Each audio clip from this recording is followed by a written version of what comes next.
dozen different places, then in one room, where the bed was lofted 10 feet closer to the ceiling for the next 9, moving at last into a big house around the corner when I married, even before, with the weekend annex of a cabin in the woods 2 hours away, where chipmunks chattered, unburrowing, and hunters locked sacred deer in their sights. And from the deck, I could turn my back on 20 acres of what used to be a Christmas tree farm. A birdhouse the shape of an acorn hung on a deciduous tree for which there were many, 30 feet high, separated by a thin crack of sunlight. They crowned the hill in autumn. A house no bird had ever occupied, only an acrobatic family of flying squirrels that glided out of the hole in front, one by one, to a nearby branch like a cuckoo when the hour strikes. In our cabin, so little came between inside and out, just wide, thin glass that cardinals flung themselves at, mistaking it for air. Each summer, Dame's rocket unfurled and spread its purple gauze over the hillside.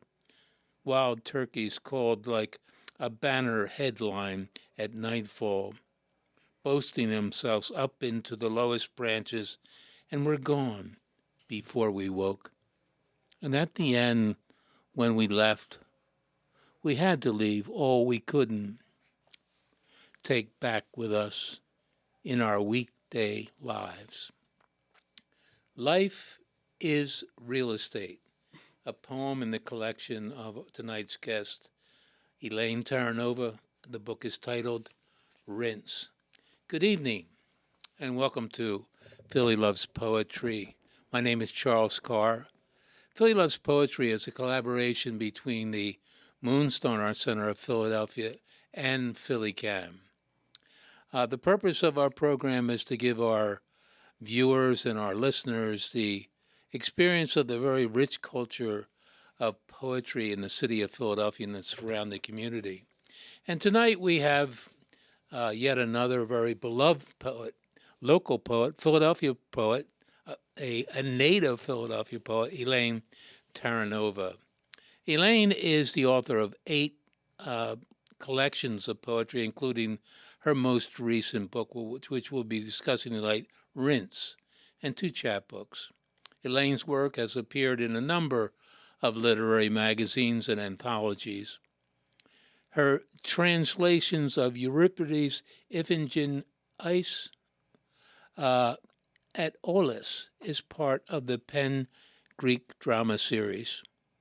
She has received the Walt Whitman Award, an NEA, a Pew Fellowship, a Pushcart Prize, and in 2024, the Maurice English Poetry Award. So welcome, Elaine. It's great to have you. Thank you, Charles. And we did have Elaine virtually on a couple of years ago on Philly Loves Poetry, but so it's really great just to have our focus just on you tonight, and that's what we'll do.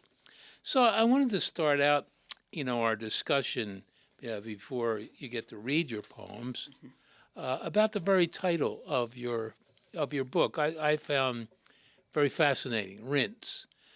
And I had to preface that with, anytime you're talking about washing machines, I think of myself when I was a boy and my fascination with one of those old wringer washers. And, my mother would ask me to wheel it out in the middle of the kitchen, and I would help her from time to time wash. And I always used to play with the wringer and kind of scare her that my fingers were going to go through.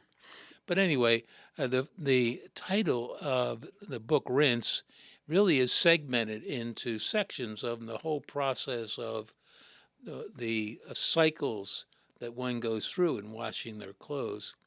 And I wanted to ask you, why did you decide to use A, that title, and B, to separate, the book using the process of the cycles of a washing machine? Well, it started out with a poem called Rinse, but it didn't have anything to do with washing machines.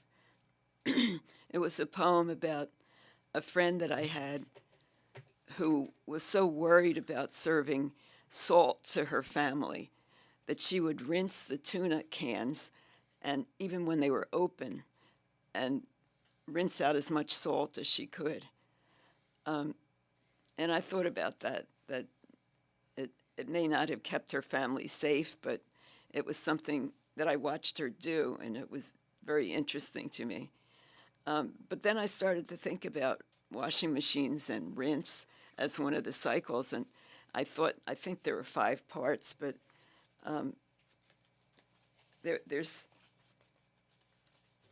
poems that fit into each section, and I felt that was a good way of organizing. Mm-hmm. Yes, so it goes to water level, on, permanent press, rinse, spin. When I was growing up, we didn't have a washing machine. My mother had a scrub board and a big sink, and that's how she washed our clothes. It was really a great invention, the washing machine. My brother finally bought her one, and it changed that and the refrigerator taking over from an ice box. We joined the modern world. But I thought about, I think this book is funnier than some of my other books, and I don't know quite why I picked the cycles of a washing machine, except that it amused me. And there are funny poems. There are also a lot of prose poems, which is unusual for me. It was almost like writing a novel in a way, to have these sections of prose. They're poetry, but they look like blocks. And now I sort of varied them. One section would be a section of prose poems, and the next would be, or a couple of sections in, would be metered poetry. And I tried to do that so it would go back and forth and maybe keep a kind of interest in the book for a reader. Yeah, I was wondering, stylistically, there is that change, and it seems to come with different sections. And I was wondering, well, okay, was that purposeful? To say, that, like you said, there's longer kind of narrative poems in the first part, which are very good, very, very good.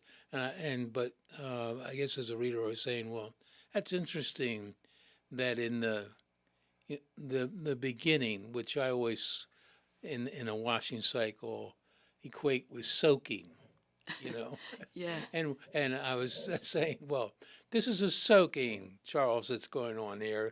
Elaine's doing a soaking of these poems, and I'm not being, facetious.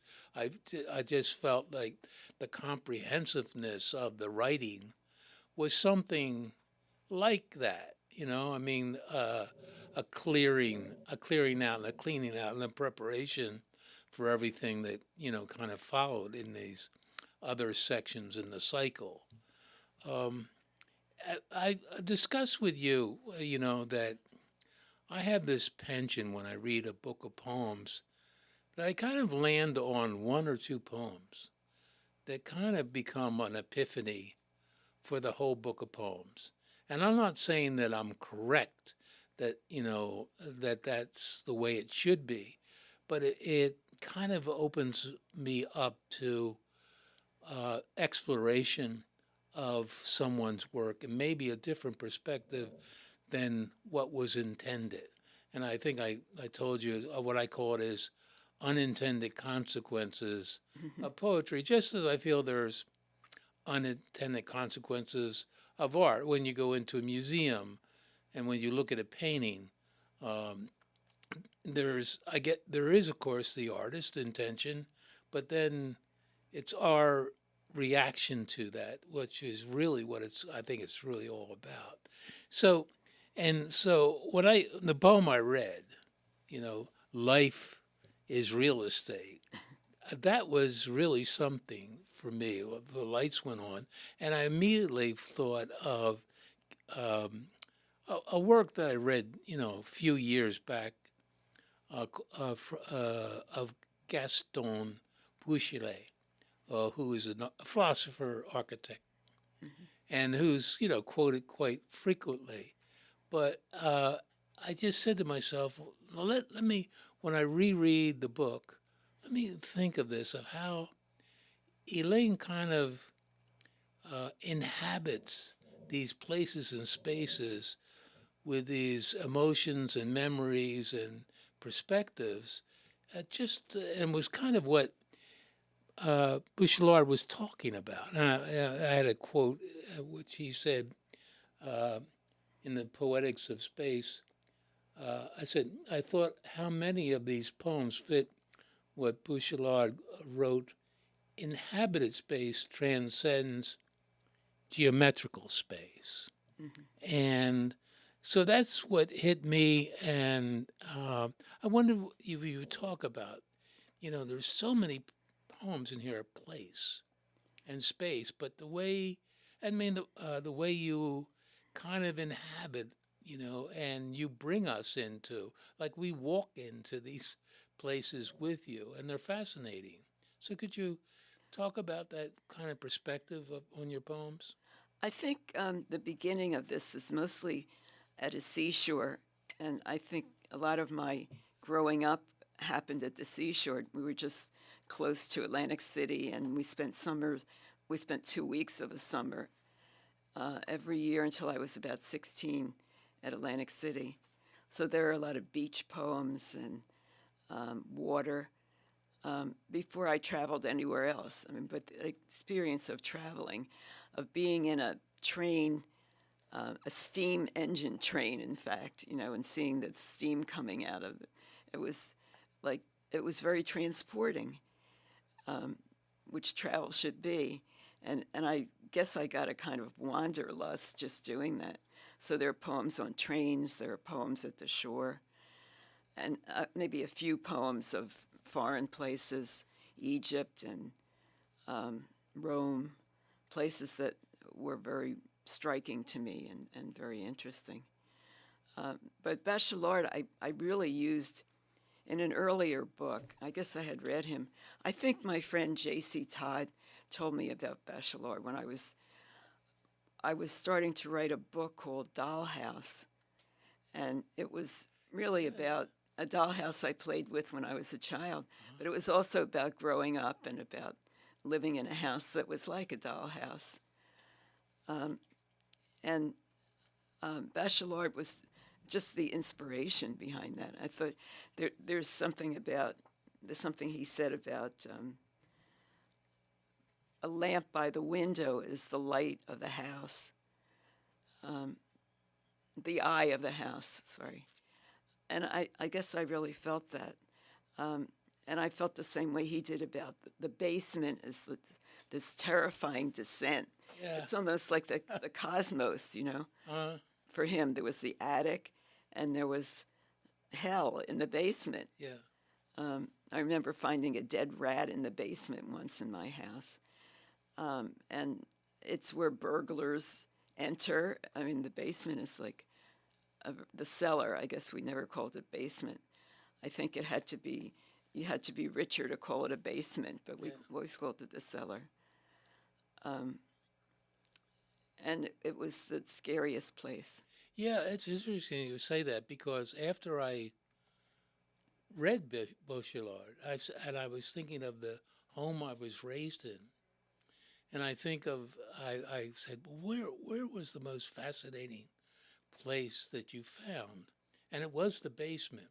It was always this kind of flirtation of looking at the furnace and the fire in the furnace, and also we had a coal bin, and when it would be delivered, jumping in the coal bin, and then my grandfather was a master plasterer, and so all his floats and other plastering tools were all perfectly lined up on the wall.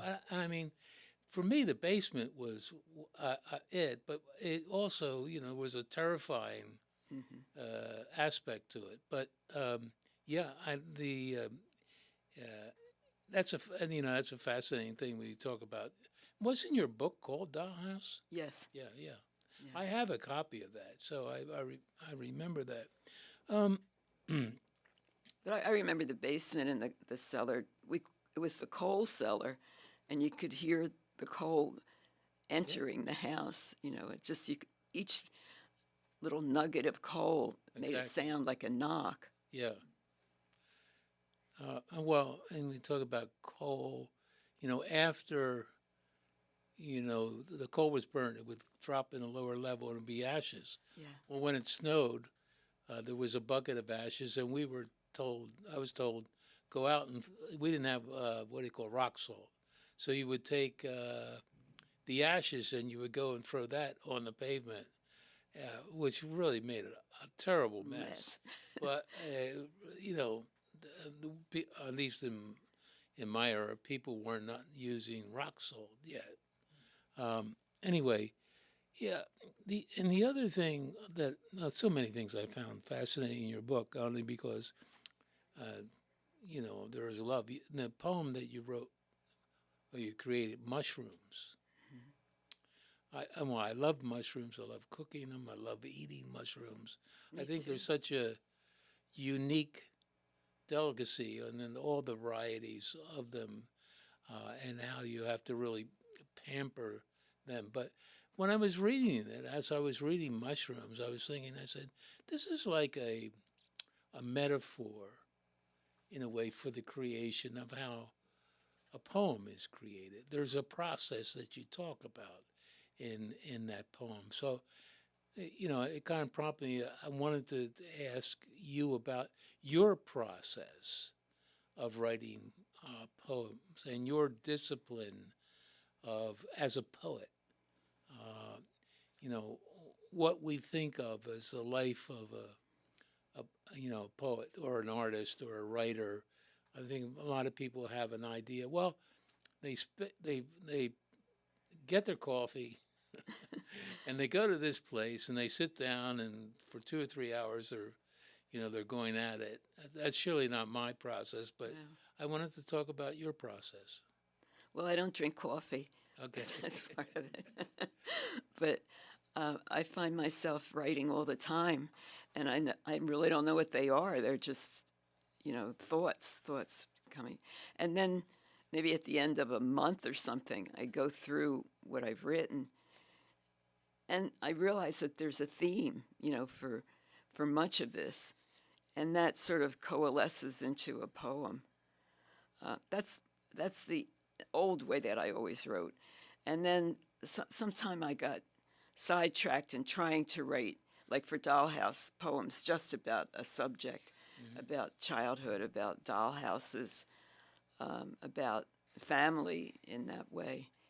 And I wrote other books that were on a theme, but I'm back to writing, to putting an order on things that I've just written, ideas and thoughts. And I'm back to that old style. Okay. Who would you say are poets that you feel that have really influenced your work, and that maybe still influence them to this day, and maybe some new poets that you picked up along the way that you kind of invite them in, they kind of have stayed with you? I have to go to a newer one, I guess, but when I was in graduate school, I studied with Louise Glick. And I had read her work in the American Poetry Review about 1975 or so. And I felt like that's what I want to do if I can do that, I don't think my poetry's like hers, but I think she was an inspiration. And older poets, mostly male. She's probably the first female poet that I was extremely influenced by. But Richard Wilbur was a big influence. And I thought, well, if I can't write poems, I could write songs, because he wrote songs too. He wrote librettos in Broadway shows. He wrote Candide. And I did really think he was a great writer. But then I read other women poets that I really liked, like Elizabeth Bishop. She was a tremendous influence. I'm trying to think of other. The earliest ones were in junior high. I had a wonderful junior high English teacher who would read Charge of the Light Brigade and jump up on a table when she fell in the a sort of trash can that was right by the desk, her desk. We had to help her up. But she had us reading Poe. She had us reading Eleanor Wiley, a lot of poets that Dorothy Parker, people that she had grown up with. And that was a really exciting time, and I really started to love poetry. Yeah. Just as a, kind of I don't think we see that, I mean, in schools and in education. I don't, maybe it is in some places. I mean, I knew one friend whose daughter is a teacher. She was a phenomenal teacher, but how she infused poetry and the freedom of poetry in her classes. But I don't hear that much, and I'm wondering where young people are getting their poetry. I mean, poetry is still alive, but I mean, you talking about in middle school that you had somebody that was introducing you to those giants. That's really phenomenal. And you went to high school at Alumni High School in Philadelphia. Yeah. Did that kind of continue in your high school years? No, I think poetry was kind of abandoned for novels, and I loved novels too. I started out reading novels like the Bobbsey twins when I was about 7, and I always read novels, but poetry was different. Poetry was an expression that was different from novel for me. Yeah. And one good thing happened in high school. They had a poet in the schools person, and I did that much, I guess maybe 30 years ago. I did that as well. I taught in various schools with the Pennsylvania Council on the Arts. It would send you to places to teach poetry in the schools. And somebody like that came to my high school, and there was an open auditorium, and this person, it was a man, reading his poems and other poems. And then he asked for questions. And of like the hundreds of kids that were there, I think to be the only person asking questions. I think people were not interested in poetry. But it was so exciting for me to see a real live poet. I think that was very inspiring. Right. And back to my question. Well, so what is your process? You did talk about, you start, take. What's your process, and where are you now? I mean, after this book, where are you now with your poetry? What is like maybe the next phase and project that you're working on? Well, it'll sound strange, but I wanted to do a new and collected, not a new and selected, which I did about 20 years ago, but a collected book, of parts of all of the books that I've written, and maybe about 20 new poems. I don't quite have 20, but I'm sort of building them up. And I really wanted to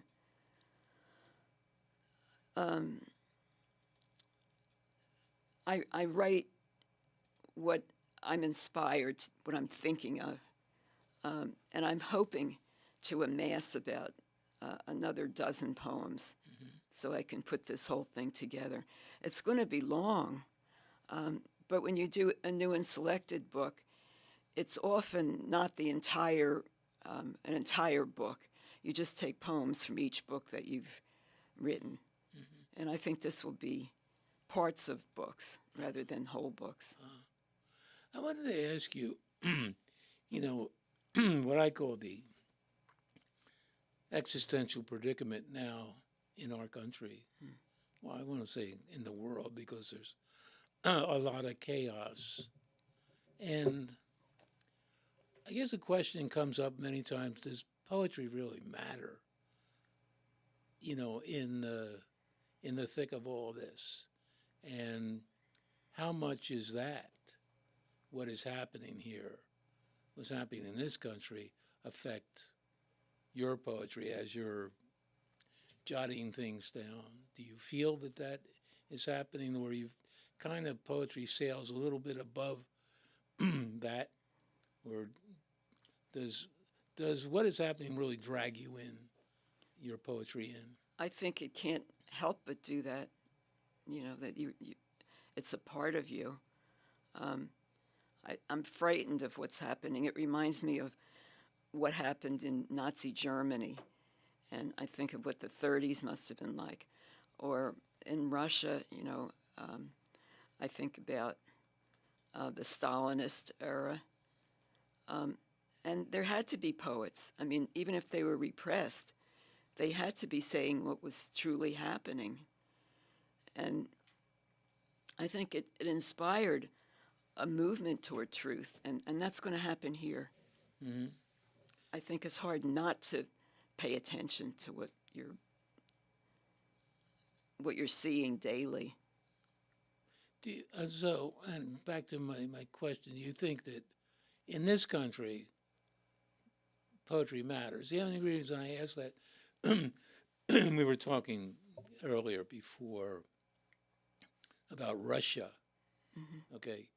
And, in Russia, even in the Stalinist era and afterwards, you would have poets in major stadiums reciting poetry in front of 40,000, 45,000, maybe more. And you would have, poetry pamphlets available almost like our newspapers and magazines are available on newsstands. But I don't see that here.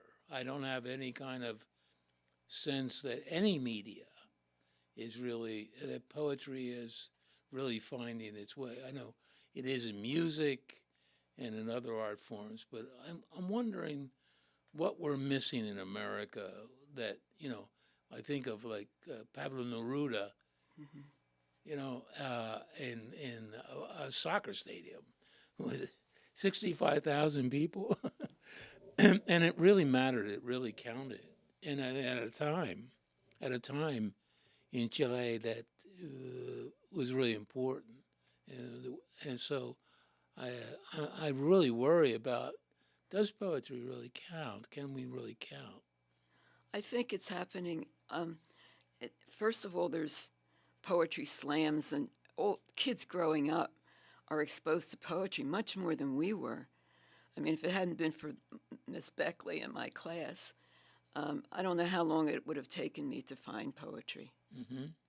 And I think that's going to happen again. Okay. That's going to be an answer. Poetry's going to be an answer to what's going on.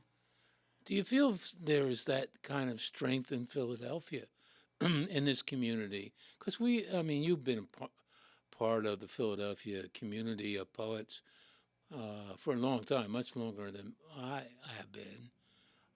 And I think it's a strong community. And one of the things I think about Moonstone is the way that Larry uses poetry in his anthologies to answer back. Yes, he does. What is, to give an answer, a reply, a voice, to these things. And I'm really proud to be part of that. And you're part of that. You've been a part of that for quite a while. So there is something. Are you encouraged to, by that, we have a presence here in the city with everything that is going on?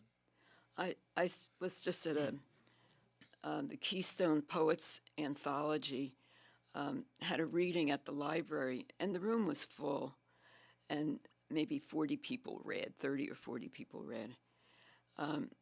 It was exciting. And I wanted to hear the story about how the poem came about. And I remember in the 70s, there was the Y Poetry Center, the YMHA, YWHA. And that was a very strong poetry series. Maybe a couple of times a month, there'd be poets traveling through the area, maybe at colleges, who read. And then that disappeared. The Y closed. And Larry sort of took up the slack. Larry Robin. First there was his bookstore, and poetry comes out of bookstores. It's, there are books. Well, this has been a fascinating conversation. I'm glad we had it. I think we've really given our audience an insight into Elaine's process in poetry. We could talk another hour for sure. But, the main event always is we want to hear your poem. So I'm going to turn the focus over to you and let you read your poems and share your great poems with our audience. Thank you. Also, what you're doing, Charles, Philly Loves Poetry, is, getting a new poet every time is just a wonderful thing. Thank you. Well, this is a rare opportunity, a rare gift that, Larry laid at my feet to be able to, not only do this, but to meet the poets and read their work and discuss and bring those poets to, to our viewers. I really feel blessed in being able to do it. It's so good. I thought I'd start with the title poem, Rinse. I watched a friend once washing a tuna can under the kitchen faucet and wondered, was she thinking maybe if she did it better, he wouldn't leave? She knew you were supposed to rinse the lid of the can, and if she forgot and had started to open it with the can opener first, should she keep on? Maybe rinse the tuna under her hands to get rid of salt and impurities, of plastic shreds that sift to the bottom of the ocean. How deep should a washing go? In other words, when should you stop, and couldn't you end up with nothing left?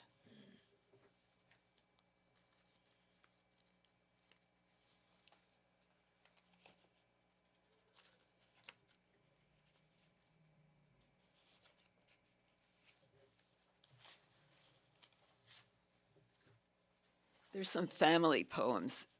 Some of them are happy and some of them less so. But because it was July 4th a couple of days ago, I'm remembering my first celebration of July 4th. And my father and mother took me to the Wissahickon, and there were fireworks. It was very scary and very exciting. And what I remember most is my father seeing the fireworks and laughing. They just cheered him up so much. I mean, he could forget about business, he could forget about his work life, and just really get into the same spirit that I had, as a child.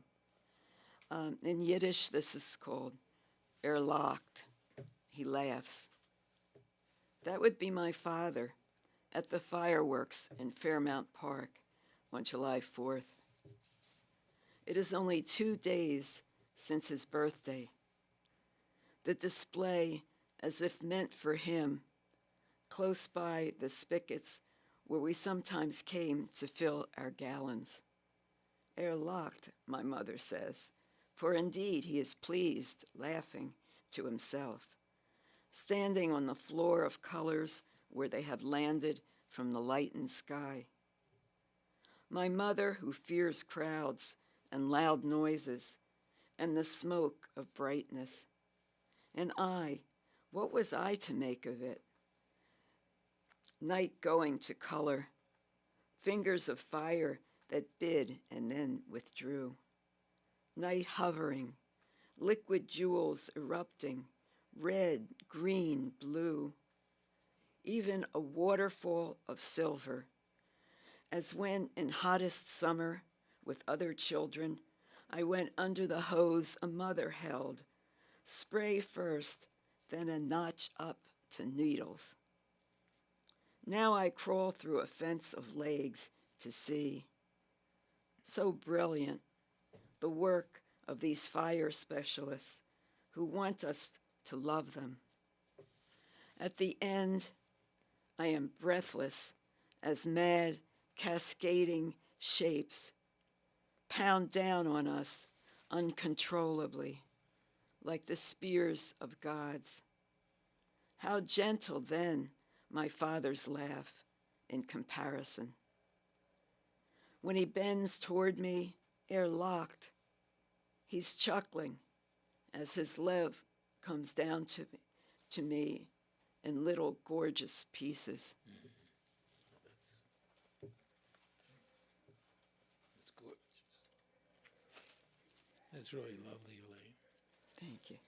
Brings back memories of going to fireworks.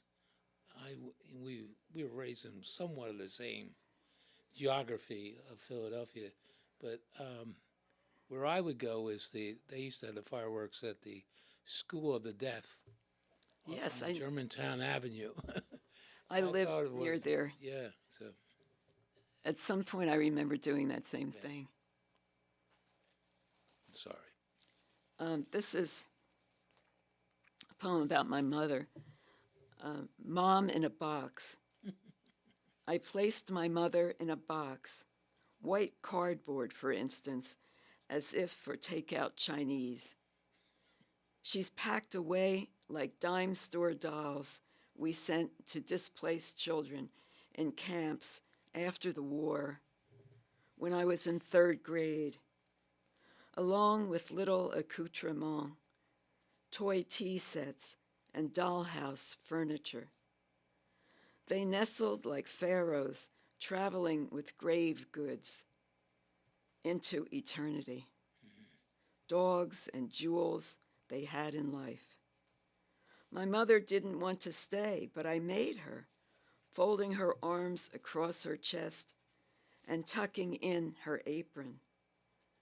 I fitted tabs in slots and threaded through a thin wire so she could be picked up and carried away with space for my 4 fingers.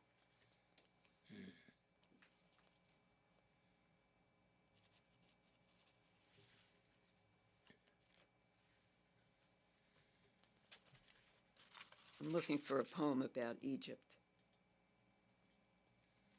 Here it is. Lemon Seller. At the gates to the souk, the lemon seller sits cross-legged above his wares, above the baskets of yellow fists, in that rich, dark place like an opening into the earth. Blue and purple his robes. The Bible calls these colors the work of cunning men. Around his head, the endless wrap of a turban. Earlier, we'd let the train knot the villages together, a sequence the desert divided in such a haphazard way. Soon night rushed up to cover everything. The train shook so as we slept that the top came loose from a fountain pen in my purse. Where we got off, bands of children thick around us were calling out for coins. How well did I know you then? You were amused. You devised an experiment to keep a pet, even a child, you'd never touch. You would not be outwardly cruel, causing it harm, only withhold partiality. Even now the lemon seller turns to us from his deep blue cocoon. The lemons gleam in the sweltering glare, in tight, shiny skins, in their beautiful balance.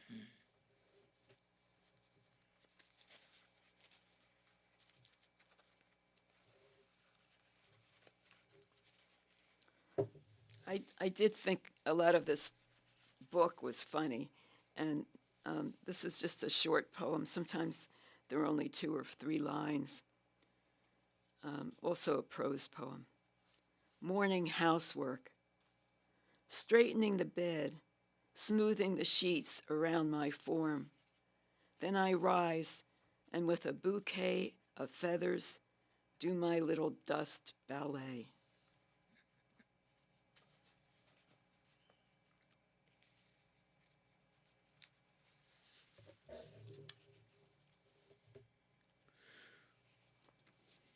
Second grade. Just a memory of a classmate, I guess. One day I'll come upon you by a bridge in Florida, where a manatee is crouching under its mantle of chip bags, assorted plastics, smashed cups, or in the nearby mom and pop beside the bridge. There will be that fine yellow line of light bisecting your eyes that are black as bitter coffee, lips lifted at the corners, sipping nothing but a smile.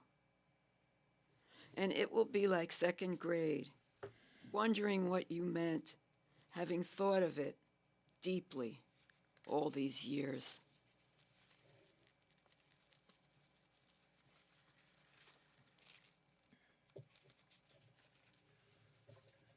I know Charles is a fan of jazz, as I am, and I was going to read a poem about Lee Morgan, who friends of mine who were jazz musicians actually got to play with him.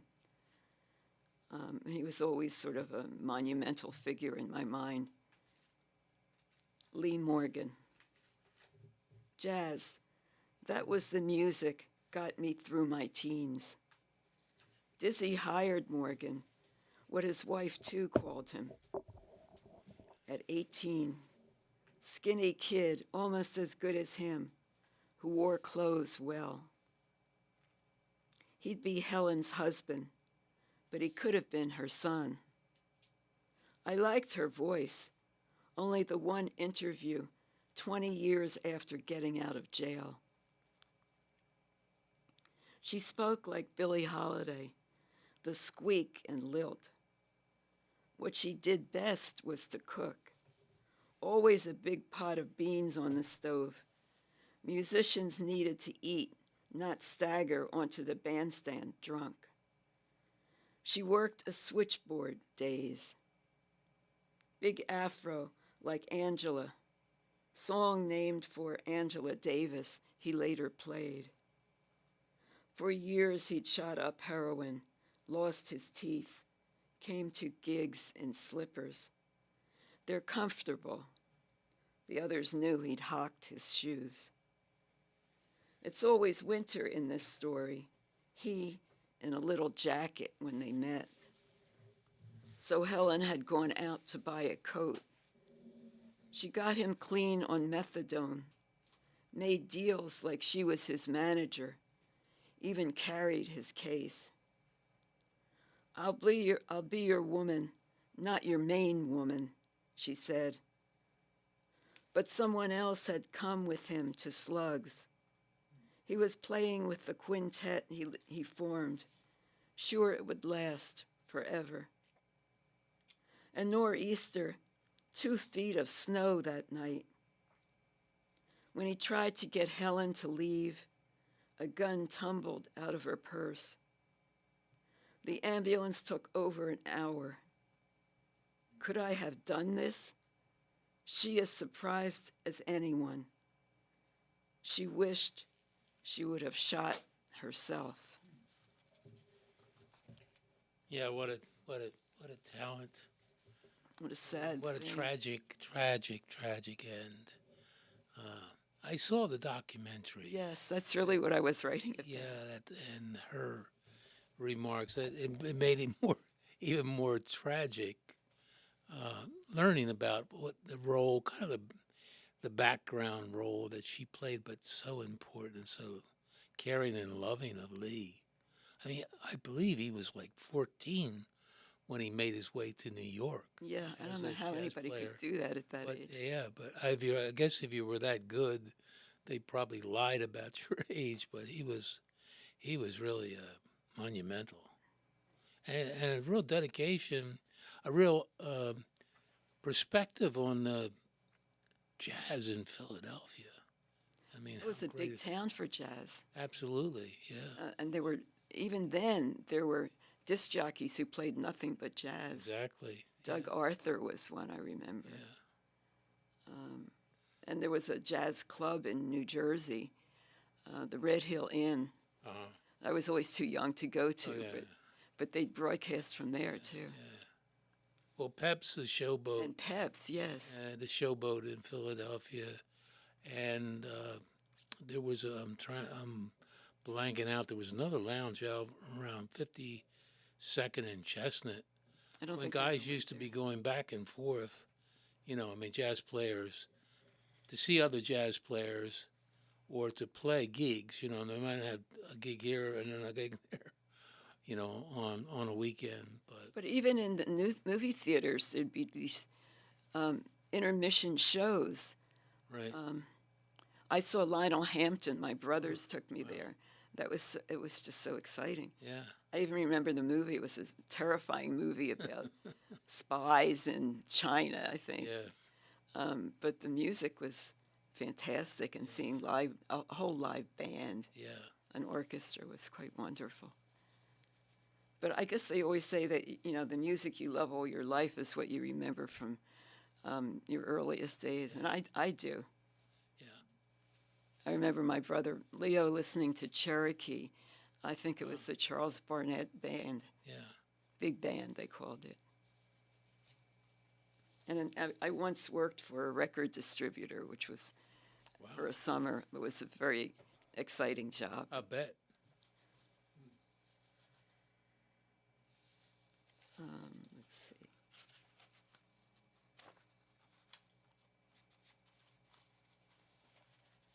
I was looking for the mushroom poem.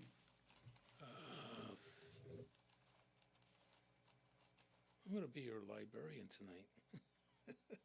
Yeah, I'm going to be your reference desk. It's number 77, page Thanks. 77.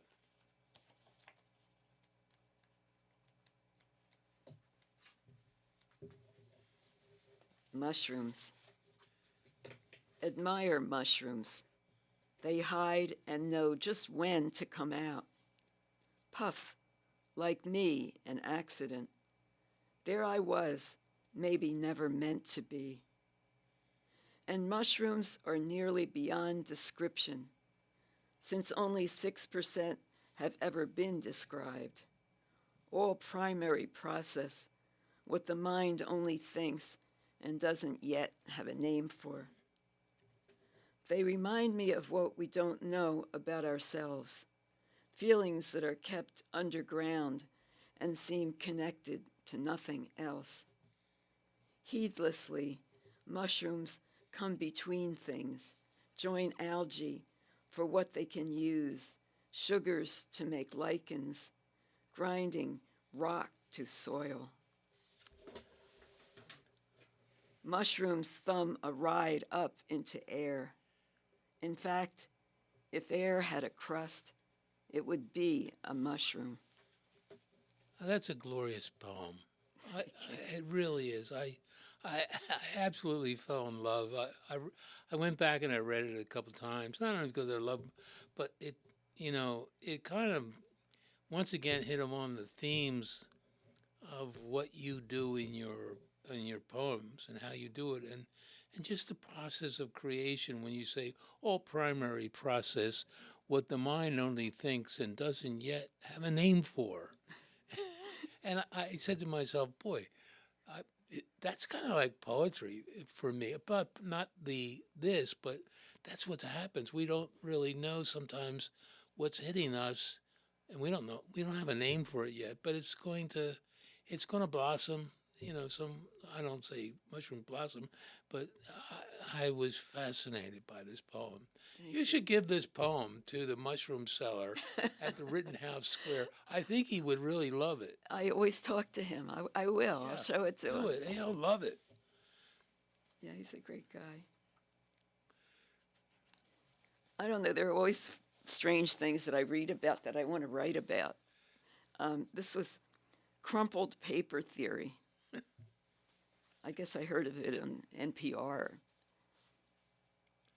Do they count the creases or the flat areas in between facets formed like the facets of a diamond that let in light? It turns out they measure the crease network, lengths that somehow add up each time to a similar, though slightly different number. The Israeli scientists call it kvetching the paper. They don't mean make it complain, make it say uncle, but squeeze, press it, for crumpled paper squeezes together like the body in pain. And before there was paper, what was to be crumpled besides the beautiful, ruinous earth? Look at eroding rock piles, pebble beaches, the way ground crumples into mountains and valleys along the seam of rivers. And how much mileage can you get out of a single piece of paper? It's known as claustrophobia, what the paper goes through. Geometric frustration, which has to be relieved by uncrumpling. It's a theory I like, because you know you can never be exact. I have always been careless of dates and times, letting things slip by. But I see how maybe it doesn't matter. In fact, I could crumple a day, a single page from the calendar, and let it straighten as much as it wants and have it still. I'd get a sheet of paper back, must for sure, though now it would be paper with a history.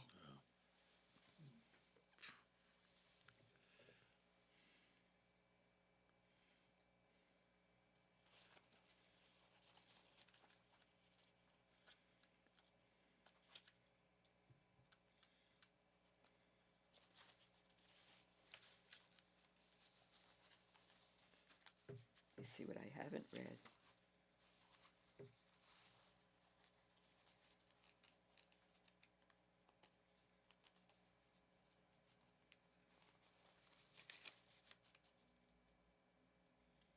Oh, A Weighted Storm, 87. Okay. A weighted storm. The air is still. The sky holds its breath. A man in a wool cap, a dog. I'm thinking heeds approaching thunderstorm.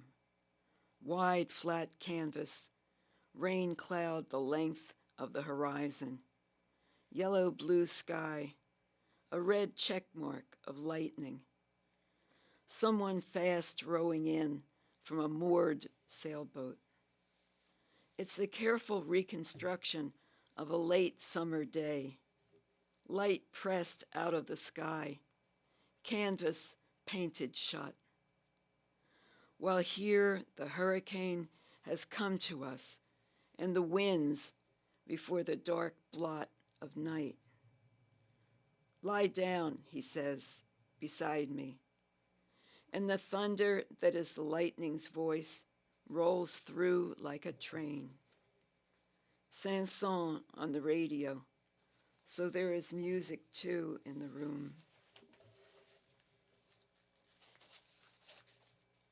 Deviating from words, from silence, notes drawn up into the storm. Green summer sways at the window, and as if acknowledging the end of day, Night before the night, we lie down together. Nobody to tuck us in. Who else would know the rules? So we probably have time for like one more poem. Let's see. Okay. Street voice. I remember people in my neighborhood shouting to each other across the street, across alleys. Street voice. Mr. Mellon lived between two other little girls, Naomi and Tess, two loves, two profound hungers. Factory nights imagining them, and in the day he was free to mind on his lap one or the other, while a mother went to the store. Away, too, his Irish wife, her squandered laughter, her black hair that fell like the pelt of an animal along her shoulders.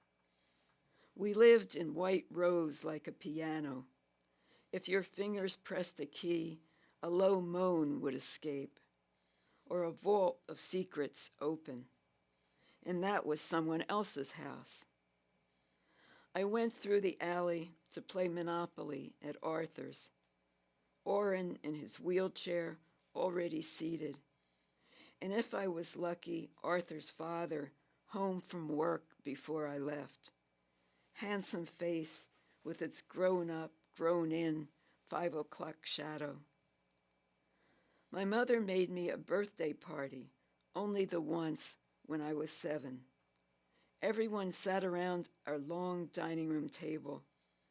I wouldn't look up from my plate, though they had brought little games where beads fell into holes in a picture and coloring books from the 5 and dime. On the next block, one day, a dead thing lay, like a discarded red ribbon.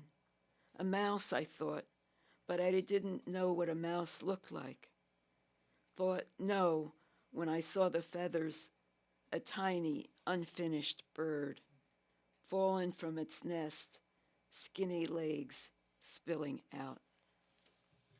Wow, Elaine, thank you so much. This has been wonderful. The discussion and your reading the collection that your poems you read was absolutely remarkable and lovely. And I'm sure our people that are viewing or want to get a copy of this book. It's Rinse. And if I want to show it here, it's published by Grid Books in Boston, Massachusetts. You can get a copy of this at the usual places where you can go online and buy books. So thank you to our crew from PhillyCAM who make this possible, every month and do such a wonderful job flawlessly. And a big thank you also I always have to give to Moonstone and to Larry Robin and for his unbelievable, relentless dedication to bringing poetry to our community. I call Larry a cultural treasure of Philadelphia, and that's not, it might be an understatement for what he has accomplished for the city and for poetry. And Elaine knows it very well. And so every Wednesday night at Fergie's Pub, there's always a reading of 3-4 poets, and there are people that come from the open mic, and that might be the first place they ever get to read their poetry, and people find them there. So thank you for tuning in. If you really are interested in supporting Moonstone, you can go to our website and find a way you can do that. But become involved in poetry. There's a lot of it happening in Philadelphia. Yeah, so thank you. Thank you, Elaine. Charles. You do a wonderful job. Thank you.